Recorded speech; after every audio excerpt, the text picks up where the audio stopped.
For over a week now, people have crowned Daniel as the next big brat, and rightfully so. Why is it that this kid has been hidden from rat culture for almost 13 years? I mean, why did we never call out his questionable friendship with Elena, or when he nearly concussed his baby sister? But what if we compare him to three other past brats in Norman, Little Princess, and Cussley? Well, today, we're gonna do just that by seeing all their awful and redeeming traits to factor their worst brat name.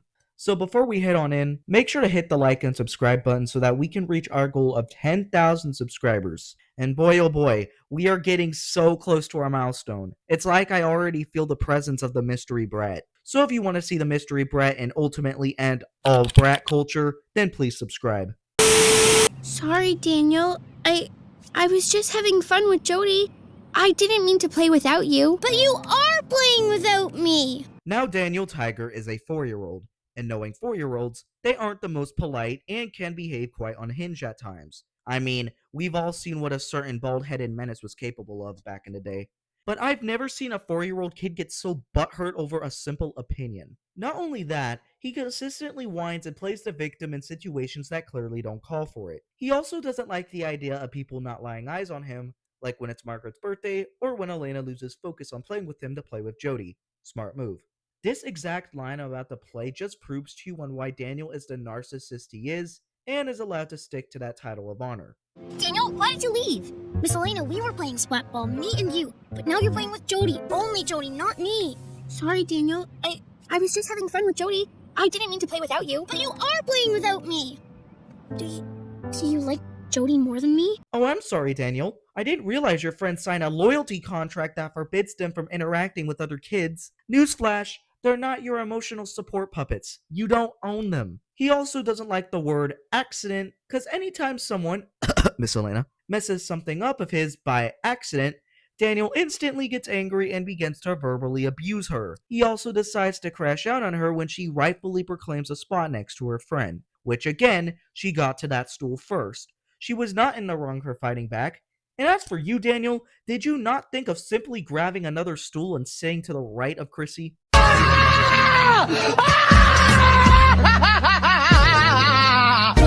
way! No, I gotta take this off because my brain it got a clip. What? But why are you mad? Because you keep giving out all the lemonade! You're not even letting me have a turn! At all! Oh, I'm sorry.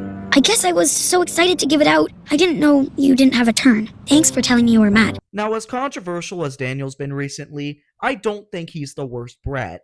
Hold up. Wait a minute.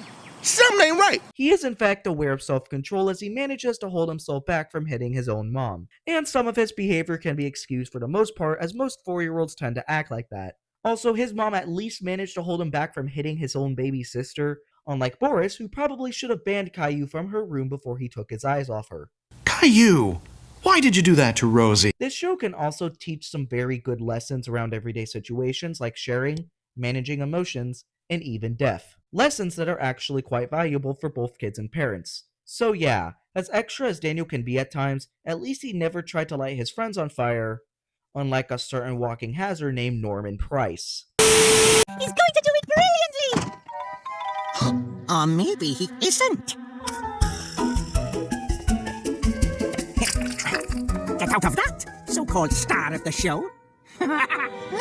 Now I swear, this kid is the walking embodiment of the word danger. If I heard my kid was playing with this flamed hair ginger, I'd take him right out faster than Mike's pullout game. Anytime Norman's anywhere near wood or fire, you already know an event is about to unfold. This kid couldn't even keep himself from burning a swimming pool. And most of his reasons for causing all these problems are so stupid and mostly insane. Like the time he locked James in a changing room just so he could be the main star of the Froggy Show. Bro, this isn't Broadway, it's a school play! Norman also claims letting go of his sky lantern was an accident. Right, Norman? Just like you were an accident. Norman is also shown to be very impatient in certain episodes. Like in Floating Cart, where he couldn't even be bothered to wait an hour for Mike to get back to help him make his go-kart, or in Sky Lanterns, shown through his whining and moaning about waiting. This kid also knows what he's doing, and even when people tell him not to, he still goes through with it.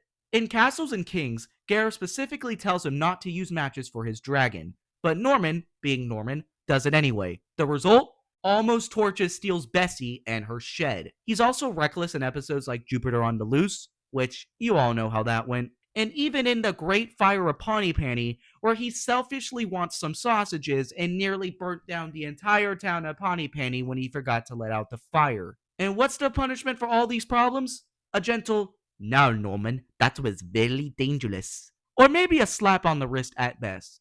Sure, he gets grounded once in a blue moon, but it clearly does nothing. Sam, Yes, Norman? sorry for playing Cry Wolf. I did set the alarm off on purpose. Yes, I know. But well done for admitting it. Now, despite Norman's thousands and thousands of problems and crimes he's committed, he at least began to cause less problems beginning in season 13.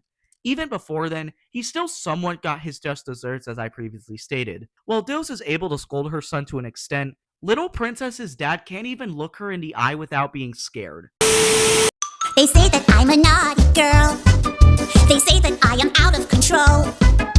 But there's a way to deal with me. Give me chocolate and you'll see. Give me chocolate, give me chocolate. First off, let me just say, how is it that some grown man, a man who's probably went through fate worse than death, is scared of his 5-year-old daughter? That just makes him look like he mentally regressed 20 years or something. Now let's talk about Little Princess herself. She may not be as dangerous as Norman Price, but make no mistake, this girl is dangerously spoiled rotten. We're talking every toy, every snack, every demand met with zero resistance. She gets praised like she cured cancer just for existing. Undeservingly loved by both parents? Check.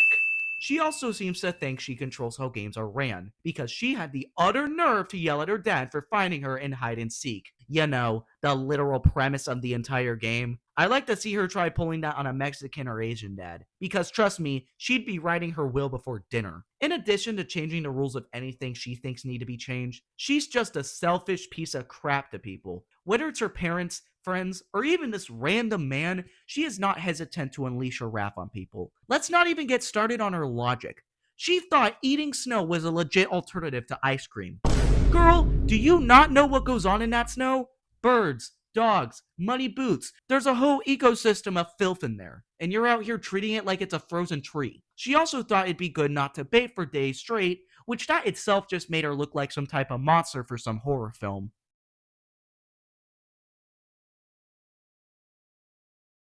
I'm sorry, good qualities? Look, I really tried. I sat through episodes, I searched the depths of the internet, I even gave her the benefit of the doubt. But I'm sorry, I just don't see it. She's rude, she's spoiled, she's irrational, and she seems to enjoy pushing people's buttons. And before anyone says, "Oh, but what about Princess Playtime?" Nope, I am not counting that at all. That show is set in a completely separate universe. Basically, Little Princess's multiverse redemption arc, and I'm not here to review that. As far as the main series goes, this girl is a royal pain to the kingdom, and not in a lovable way. Cussley was always very rude. Huh?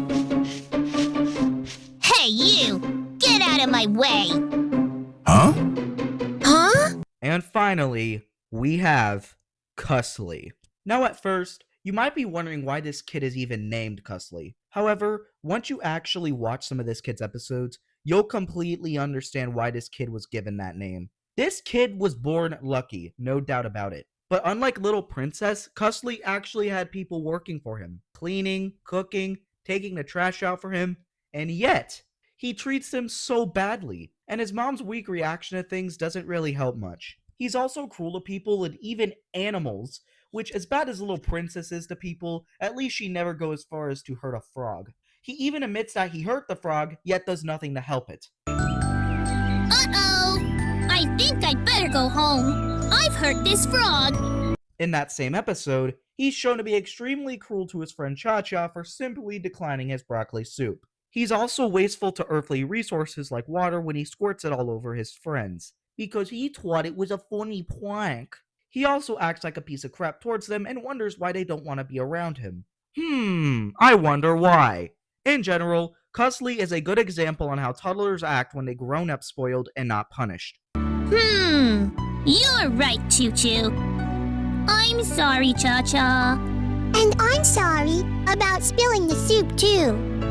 Now, unlike Little Princess, there are a few good qualities I can give to Cussley. I mean, his mom at least showed Cussley to appreciate the things he's been given, and has at least tried to not give in to his tantrums shown in Cussley's tantrums. But these don't really do much to salvage his character in any way. But who's worse out of these four? Well, in my opinion, I definitely have to go with Norman Price. Now look, in terms of bratty behavior and verbal abuse, it probably would have either been Daniel or Little Princess.